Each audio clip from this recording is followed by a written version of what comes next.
he estado hablando acerca del servicio. El servicio en la casa del Señor, el sostenimiento de la obra de Dios y la extensión del reino a través de la predicación. 3 tareas que se nos ha encomendado como iglesia. 3 tareas que responden al llamamiento de Dios para cada uno de nosotros. La palabra del Señor, Pablo escribe ahí a los Corintios diciendo de que nosotros somos embajadores de Cristo. Pertenecemos a un reino y somos embajadores de Cristo.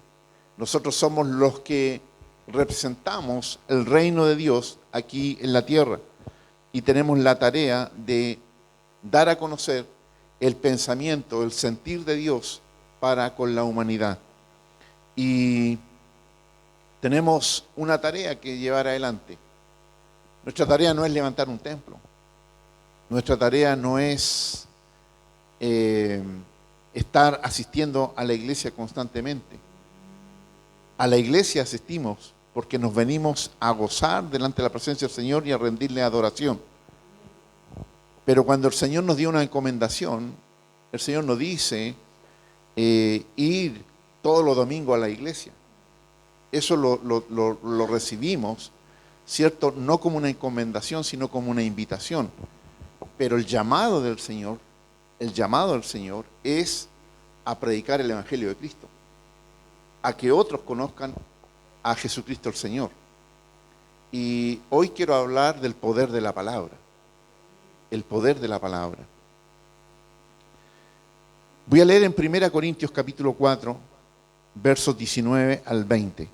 1 Corintios capítulo 4, versos 19 al 20, la palabra del Señor dice así: pero iré pronto a vosotros, si el Señor quiere, y conoceré no las palabras, sino el poder de los que andan envanecidos. Porque el reino de Dios no consiste en palabras, sino en poder. Esta es una palabra que el apóstol Pablo le escribe a la iglesia de Corinto, ahí en la primera carta. Y es interesante lo que el Señor expresa en su sentir respecto a la iglesia de Corinto. Pablo les dice, pero iré pronto a vosotros. Quiere decir que Pablo no estaba con ellos. Le estaba mandando esta carta anunciando una visita. Pero iré pronto a vosotros si el Señor quiere. Todo lo que hacemos es si el Señor quiere, si el Señor lo permite. ¿Sí? Es el consejo de la palabra. Y dice el apóstol, y conoceré no las palabras, sino el poder de los que andan envanecidos. Aquí el apóstol está hablando de que a él le llegaron noticias de que habían muchos ahí en la iglesia de Corinto, de que se habían envanecido, andaban en vanidad, andaban en soberbia y declaraban palabras supuestamente de poder. Y Pablo les dice, y conoceré no las palabras que están diciendo ustedes, sino el poder de ustedes que se han envanecido. Porque el reino de Dios no consiste en palabras, sino en poder. Palabra del Señor que bendiga nuestras vidas. Hermanos, muchos cristianos somos buenos para las palabras. Somos buenos para las palabras. Tenemos el don de la palabra. Más bien diría yo el don de la lengua. Invitamos a otros que hagan lo que nosotros no estamos haciendo. Invitamos a otros que se comporten como nosotros no nos estamos comportando. Desafiamos a otros a que sean, ¿cierto?, lo que nosotros no somos capaces de ser. Podríamos decir que esto es como aquellos que se paran ahí en la tribuna del estadio mientras están disputándose un partido de fútbol. Y le dicen al jugador, corre, salta, vuelve atrás, vamos al ataque. Y le están pidiendo, exigiendo y exigiendo. Pero ellos no son los que están corriendo. sino que son los que están en la cancha los que están corriendo. Pero le exigen, lo critican. Escuché una vez que en un estadio donde hay 30.000 asistentes, hay 30.000 técnicos, hay 30.000 tipos buenos para la pelota, excelentes. Pero si a esos los pones ahí en la cancha, no llegan ni a la mitad de los que están en la cancha. Y esta ilustración nos ayuda a entender qué es lo que el Señor está pidiendo de nosotros.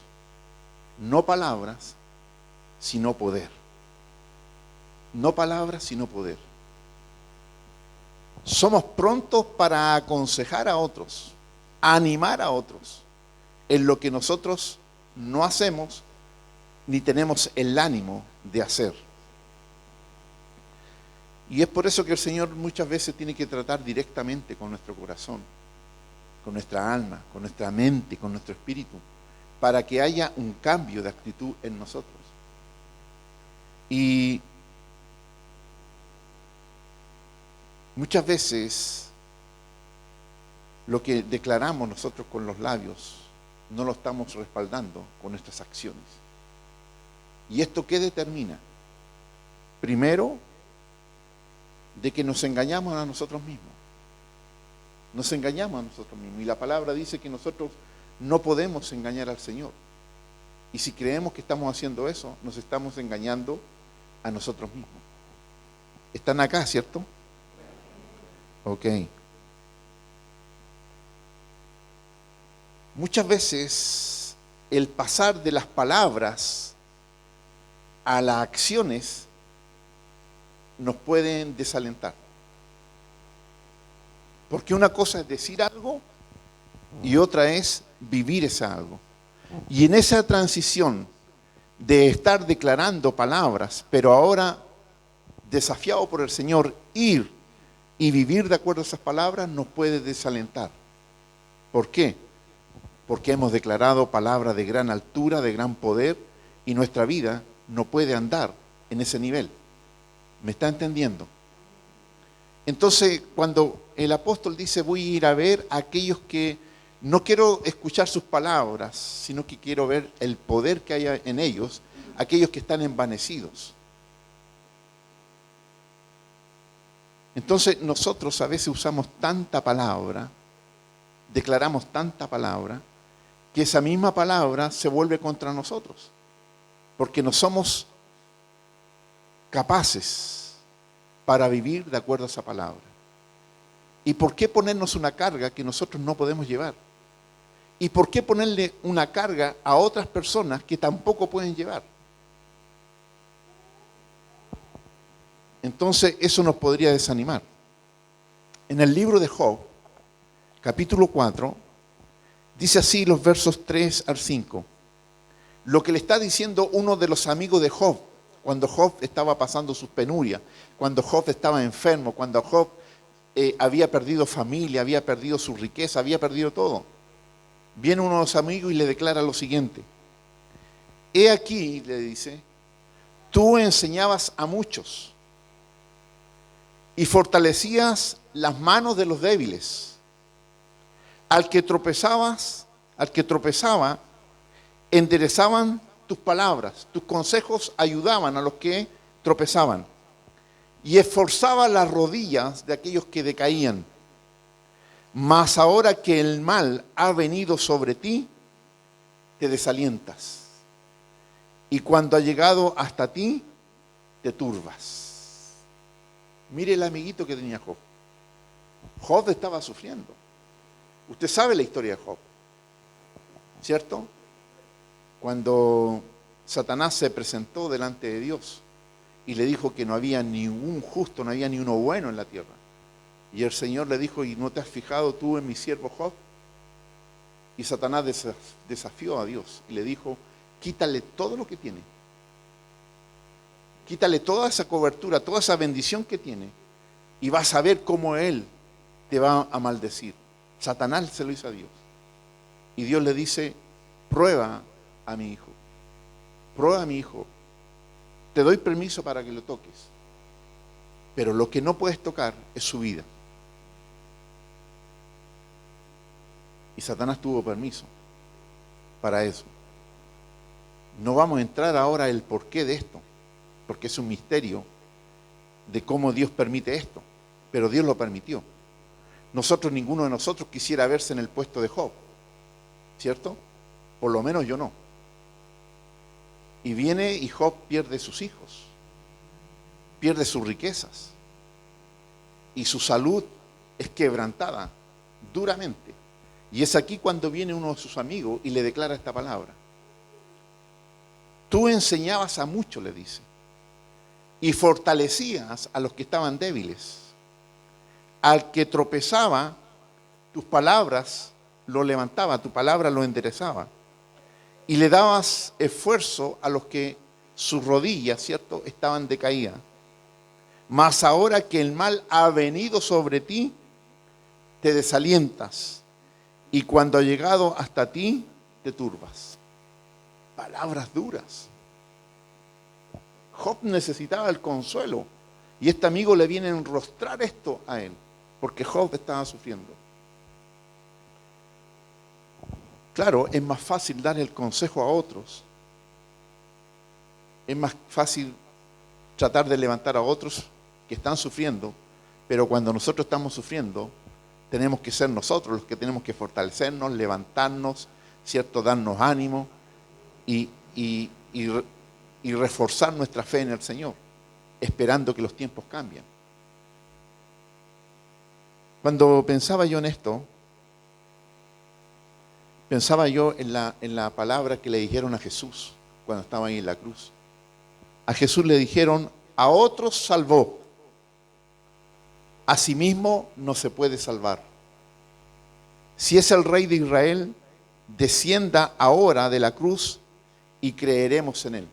Cuando Jesús estaba sufriendo ahí en la cruz, eso le dijeron. A otros salvó, a sí mismo no se puede salvar. Si es el Rey de Israel, descienda ahora de la cruz y creeremos en él. Así le dijeron. Y así nos pueden decir a nosotros también cuando estamos sufriendo. Mira cómo ha ayudado a otro y mira cómo está. Mira cómo oraba por los que estaban enfermos y cómo ahora está enfermo. Pero cuando yo veo esto, estas palabras están declaradas en un tiempo, en un instante, en un lapso de tiempo. Diría yo, estas palabras están declaradas frente a una fotografía y no a una película completa. Porque nosotros vemos cómo Dios levantó a Job y le restituyó todo. Más allá, multiplicado de lo que había perdido. Cuando vemos que esta palabra se le declara al Señor Jesús, que no puede ayudarse, Jesús estaba en la cruz. Pero luego vemos que Jesús venció la muerte, resucitó y Él vive por la eternidad. Y como Él venció la muerte, nos da también el poder para nosotros ser vencedores en su nombre. Amén. Entonces hay gente que puede venir a ti y criticarte de lo que estás viviendo, pero eso es tan solamente una fotografía del instante que tú estás viviendo. Pero la película completa dice que Dios te va a dar un buen final. Y de acuerdo a esa palabra vivimos.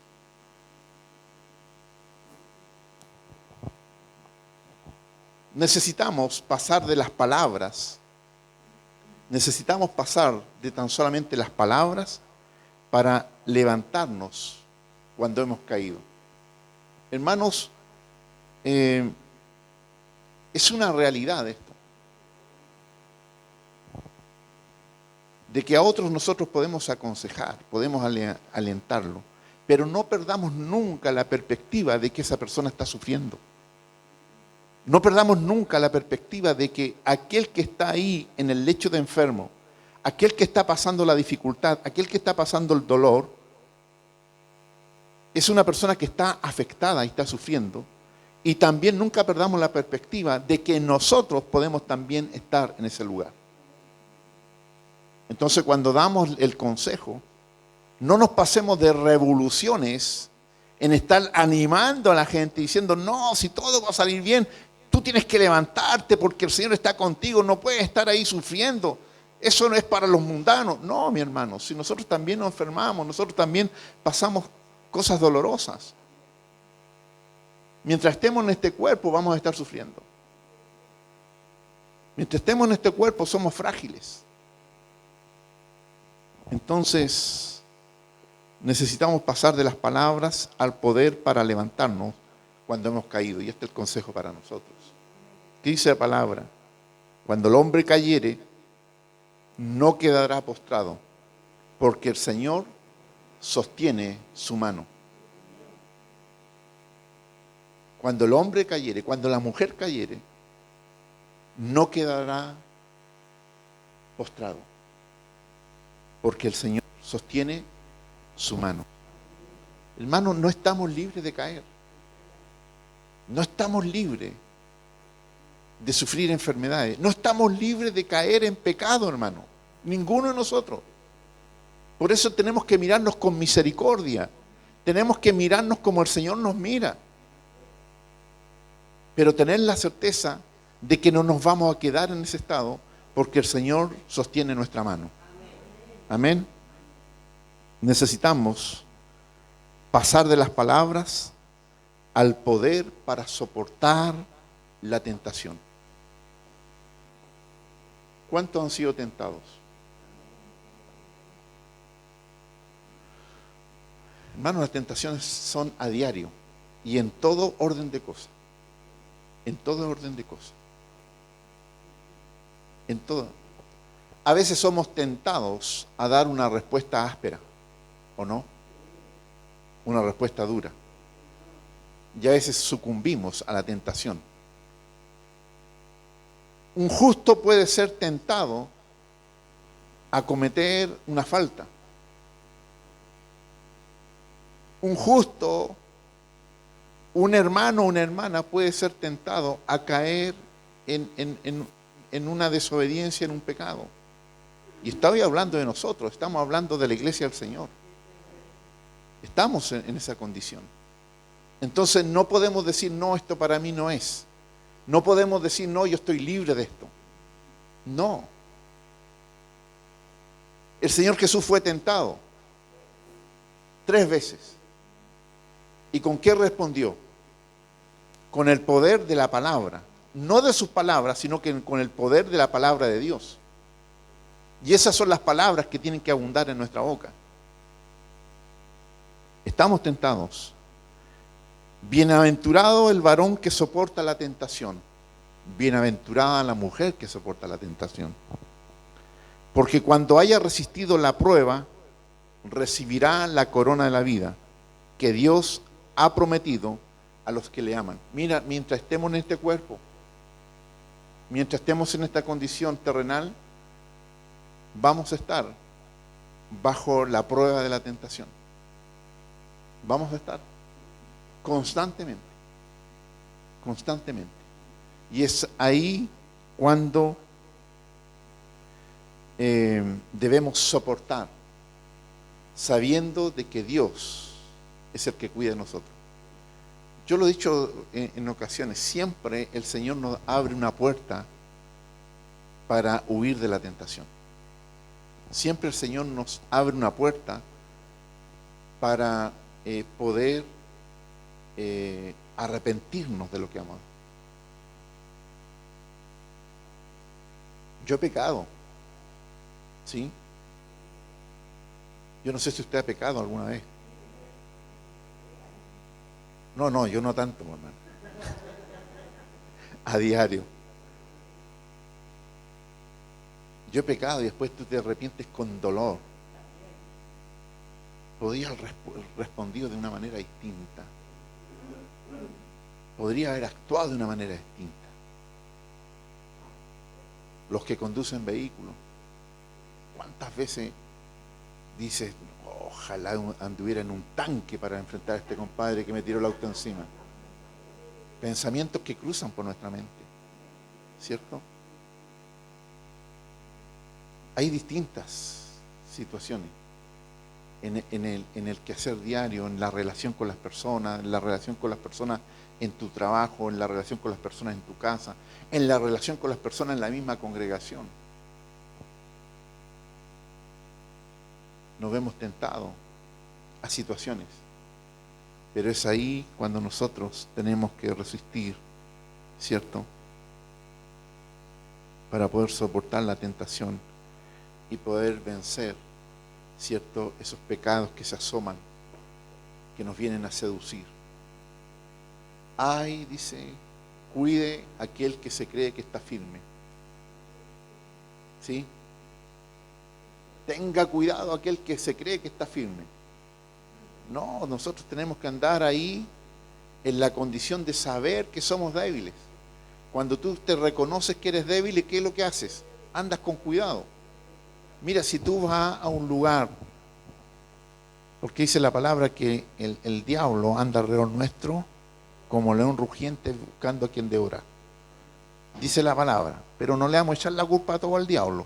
No es que lo esté justificando al bicho, pero lo que pasa es de que nosotros de repente le echamos toda la culpa al diablo, pero hay líos que nos metemos nosotros solitos, y el diablo le dice al Señor, yo no tengo nada que ver en esto. Yo no estaba ahí, dice. Ese compadre, esa comadre lo hizo solito, ¿cierto? Pero es cierto.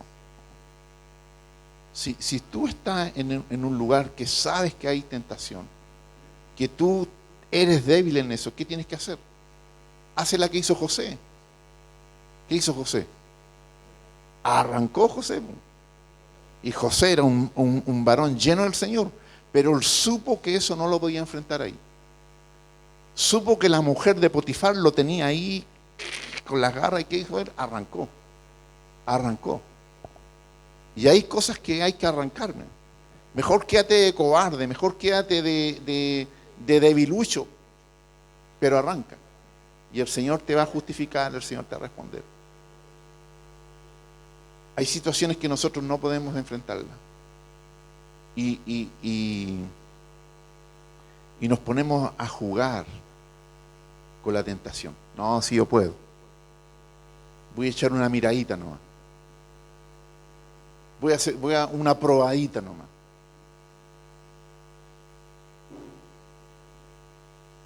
Mi pastor, Docman, siempre me decía, en la primera mirada no está el pecado, pero si vuelves a mirar por segunda vez, estás pecando. Uno no puede impedir la primera mirada, ¿cierto? Tú puedes ir por la calle y ver una mujer preciosa, la miraste, pero si te diste vuelta a mirar, ya pecaste. Ahí caíste en la tentación. ¿Y qué dice el Señor Jesús? Que el que adultera, ¿cierto?, es aquel que desea la mujer de su prójimo en su corazón, ya adulteró. Entonces hay una serie de circunstancias, hay una serie de situaciones en las cuales nosotros nos vemos enfrentados a diario. Hermano, y usted póngale el alto al tiro, el pare al tiro. No deje que esa tentación crezca. Si usted sabe que es débil y va a un lugar donde están haciendo aquello que es su debilidad, no vaya a ese lugar. No vaya, porque en algún momento va a caer. En algún momento va a caer. Cuando nos creemos que estamos seguros, vamos a caer. Necesitamos pasar de las palabras al poder para cambiar el usted puede hacerlo con esto es lo que yo tengo que hacer. Tenemos que pasar de las palabras al poder de decirles a otro usted puede hacerlo a que yo esto lo tengo que hacer. Lo voy a explicar de esta manera. Yo he estado llamando a la iglesia a servir. He estado hablando en este tiempo de servir. Y es fácil invitar a los demás a servir. Pero el ejemplo tengo que darlo yo sirviendo. Y esto podemos aplicarlo en todas las cosas.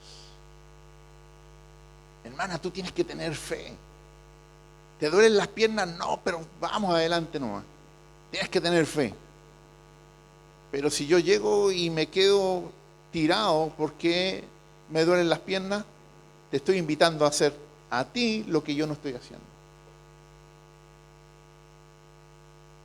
Y hay situaciones en que nosotros nos vemos enfrentados y que no basta con declarar palabras, sino que nosotros esas palabras tenemos que hacerlas realidad.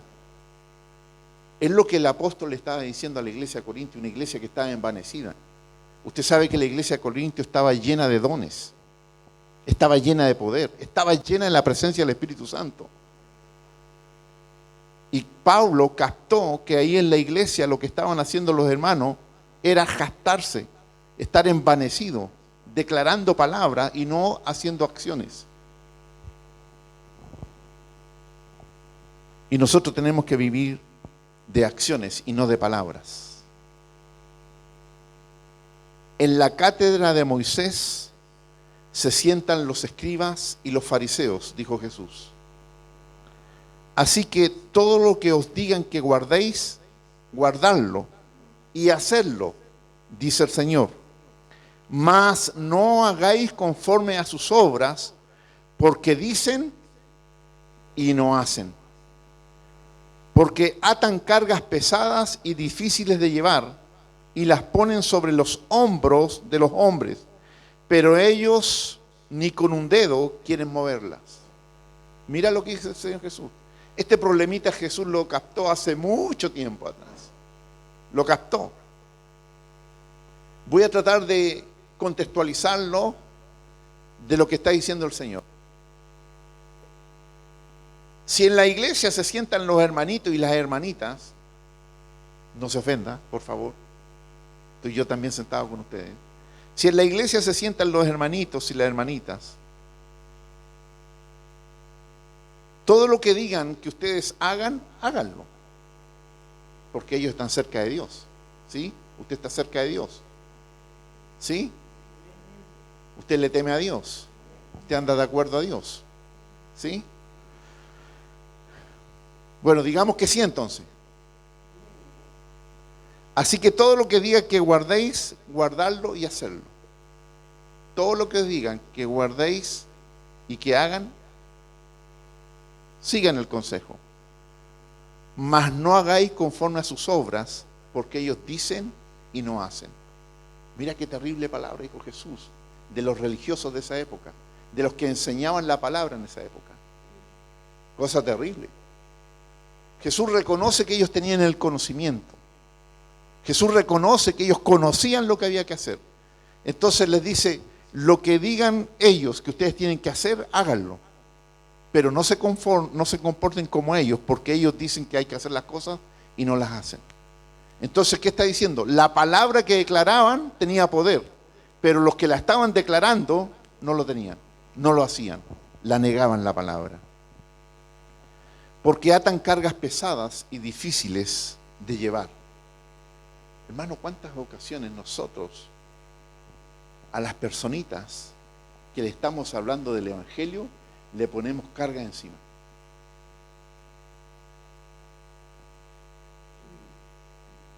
Y esto es súper simple. Hay personas que invitan a la gente a que vayan a la iglesia. Hay personas que invitan a la gente a que vayan a la reunión de varones. Hay personas que invitan a la gente a que vayan a la reunión de jóvenes. Pero no le hablan de Cristo. ¿Y dónde está el asunto? Si el tema no es que sea malo estar en la reunión, es bueno. Estar con los jóvenes es bueno. Estar con las damas es bueno. Reunirse con los varones es bueno. Pero todo parte con que esa persona se convierta a Cristo. Porque si tú le pones la carga de una reunión, que ella no entiende para qué esa reunión, para qué se reúnen las damas, para qué se reúnen los varones, para qué se reúnen los jóvenes, si no saben eso, si no lo puede ella vivir de acuerdo al Evangelio de Cristo que está en su vida, mal lo puede entender. Entonces, ¿qué hacemos? Le ponemos carga.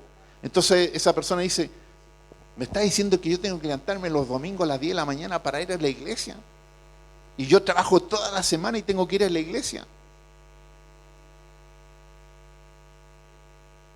¿Qué le estás poniendo? Le estás poniendo la carga primero. Le estás poniendo la carga. Y esa persona que está llena de responsabilidades, de tareas semanales, y más encima las decía el domingo tienes que ir a la iglesia, esa persona dice, ¿pero cómo? Le estás atando una carga. Para esa persona es una carga si no conoce a Cristo. Para ti no es una carga porque ya conociste a Cristo. ¿Se entiende o no? Y aún algunos que conocen a Cristo prefieren quedarse en la casa, ahí sentado frente al monitor, mirando el culto por Zoom. No lo estoy hablando de los que están enfermitos. No estoy hablando de los que están impedidos de venir. Estoy hablando de los que, pudiendo estar en la casa del Señor, no lo están haciendo. Ahora me pueden decir, pero pastor, ¿qué diferencia hay de que esté en la casa a que esté en la iglesia? Tiene que ver con el testimonio público. Tiene que ver con el testimonio público. Porque ¿sabes qué? O si no, nos quedamos todos en casa. Nos quedamos todos en casa. Y desde la casa vemos los cultos. Y yo glorifico a Dios, por ejemplo, ahí en Punta Arenas están viendo el culto. Glorifico a Dios porque en este momento hay hermanitas, hermanitos que están enfermos y están viendo el culto ahora acompañándonos.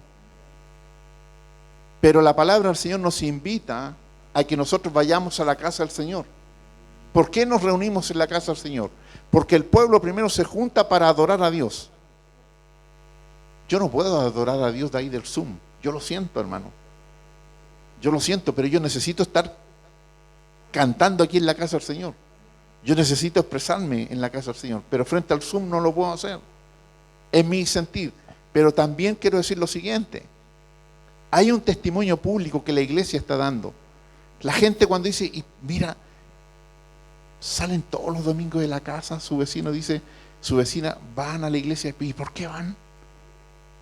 Algo hay. Y esa gente piensa. Esa gente, tú le motivas con tu acción de venir a la casa para que ellos reflexionen y digan, ¿por qué lo están haciendo? Y es más, algunos van un poco más allá y dicen, Señor, ¿realmente yo estoy fallando? Y esto lo estoy diciendo desde la plataforma del conocimiento de gente que ha dado testimonio de eso. Entonces, no pongamos carga sobre la gente. No le pongamos carga a la gente. Hablemos del Evangelio de Jesucristo que trae libertad a nuestras vidas. Y no le estemos atando carga a la gente.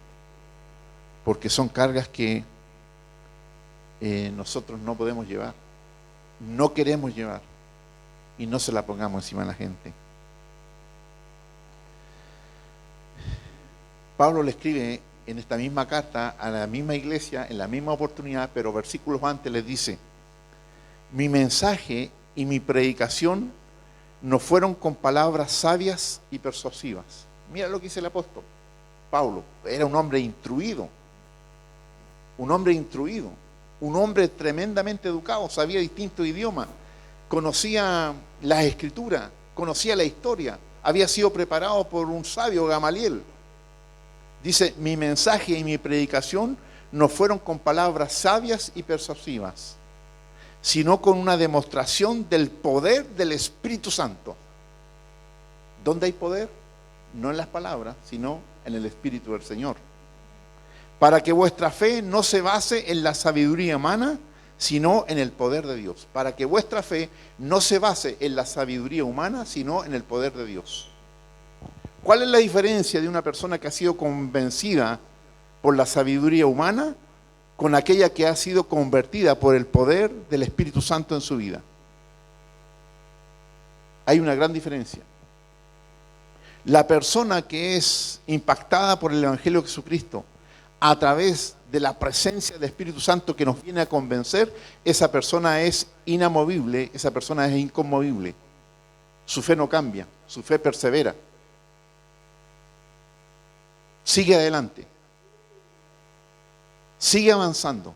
No se queda. Pero una persona que ha sido persuadida por sabiduría humana, en algún momento se desinfla. Queda en el camino. Queda en el camino. Porque no está la presencia del poder del Espíritu Santo que viene a transformar nuestra manera de pensar, que viene a transformar nuestra manera de sentir, que viene a transformar la perspectiva que nosotros tenemos del mundo. Y por último, necesitamos pasar del deseo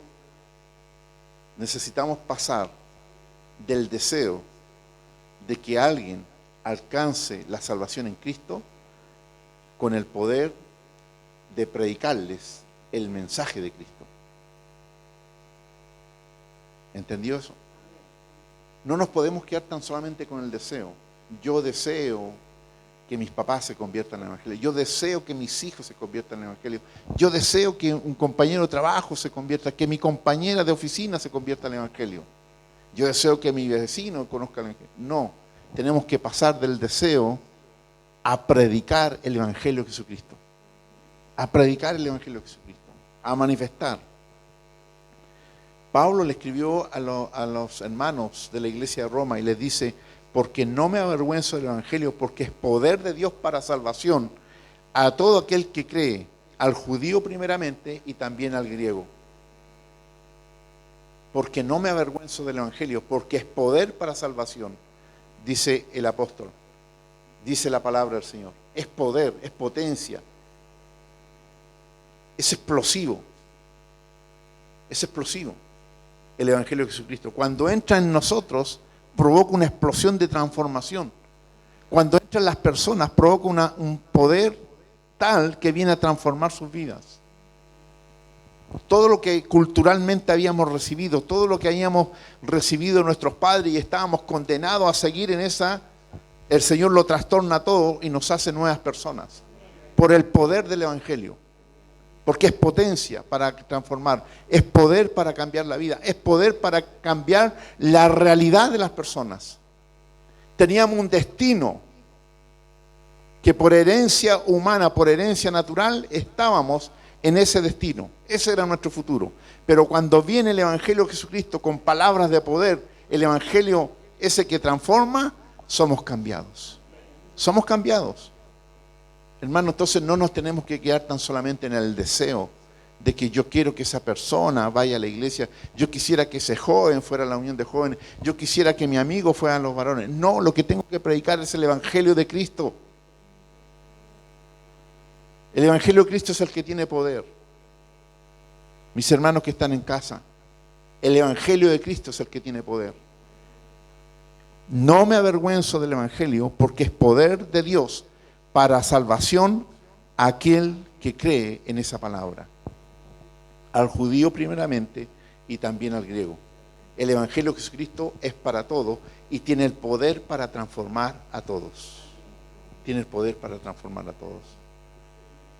Hermanos, nosotros hemos sido llenados de la palabra de Dios. Yo puedo conversar con ustedes. Puedo tener una conversación íntima con usted y le empiezo a buscar en la conversación y yo sé que usted me va a llenar de textos bíblicos. Usted me va a expresar mucho texto bíblico, usted me va a expresar mucha palabra de Dios. Porque usted ha recibido y ha retenido. Pero no podemos estar llenos de palabras y estar carentes de poder. Tenemos que actuar con poder. Tenemos que actuar con poder. No el poder de palabras de sabiduría humana, no palabras persuasivas, sino del Evangelio de Jesucristo. Cristo murió en la cruz por todos. Y todos aquellos que creen en Jesús tienen el poder de alcanzar vida eterna, perdón de pecado y reconciliación con Dios. Y el Señor nos da el poder de ser llamados hijos de Dios. Hermano, ¿cuánto me demoré en decir eso? Eso es el Evangelio. Ese es el poder. Y lo demás lo va a hacer el Espíritu Santo de Dios. Lo demás lo va a hacer el Espíritu. Pero eso es la palabra que nosotros tenemos que aclarar. Cristo murió en la cruz. Venció a la muerte. Y nos ha hecho a nosotros más que vencedores. Y los que creen en la resurrección de Cristo serán también los que alcancen la resurrección para vida eterna. Serán los que alcancen el perdón de pecados. Serán los que alcancen la reconciliación con Dios. Tú puedes decir eso mismo, tal vez en otras palabras, pero el mensaje es simple. El mensaje es sencillo. Dios nos ha dado una palabra, un evangelio de poder que cambia vidas. Amén. ¿Cuántos han sido transformados? ¿Cuántos han sido transformados por el poder del evangelio de Cristo? Y quiero ver tus manos arriba. Si de verdad tú dices, el evangelio de Cristo me alcanzó y ha transformado mi vida, ok, dale gloria a Dios por eso. Pero estamos llamados a vivir el evangelio de Cristo. Vivimos tiempos que son urgentes. La maldad ha avanzado. Hay gente que se está muriendo sin Cristo. Y mientras la iglesia permanezca pasiva, no estemos declarando palabra de bien, el mal sigue avanzando. Y somos llamados nosotros. Usted puede decir, pero pastor, ¿qué puedo hacer yo? ¿Qué puedo hacer yo en medio de tanta maldad? Tú puedes hacer mucho. Tú puedes hacer mucho. ¿Con cuánta gente te comunicas tú a diario? ¿Con cuánta gente hablas tú a diario? Si tú te determinaras con cada persona que tú le hables, que tú te encuentres en el día, tú te determinaras a hablarle de Cristo, figúrate lo que podríamos hacer. ¿Es un imposible? No es un imposible. Es algo totalmente posible. Es algo que podemos hacer en la capacidad que el Señor nos ha dado. Hermanos, tomemos en serio esto. Tomemos en serio el evangelio. Porque hay gente que se está muriendo sin Cristo. Hay familias que se están siendo destruidas en este momento porque no hay el mensaje de Cristo en ellos. Hay gente que está viviendo miserablemente, no tan solamente en el cuerpo, sino en el alma, en el espíritu, porque no hay una palabra de poder para ellos. Y nosotros tenemos esa palabra de poder. Y tú puedes transmitir esa palabra. No hay satisfacción más grande cuando tú le declaras la palabra a una persona y esa persona cambia su vida. Amén. Vamos a orar. Padre, muchas gracias, Dios, por tu palabra, que, Señor, entendemos que es una palabra, Señor, que viene a exhortarnos. Es una palabra, Señor, que tiene por razón el provocar cambios en nosotros. Señor, tú nos estás enseñando en esta hora que no basta con que tengamos tanta palabra, sino que lo que se necesita, Señor, es el poder de la palabra. Señor, yo ruego por cada uno de los que están aquí presentes, por aquellos que han levantado su mano y han declarado que han tenido un encuentro con Jesús y que sus vidas han sido transformadas. Señor, que comencemos a vivir esas vidas transformadas para que otros, Señor, puedan llegar al conocimiento de Cristo. Padre, muchas gracias. Toda la honra, toda la gloria, todo el reconocimiento es para usted. Oramos en el nombre de Jesús. Amén.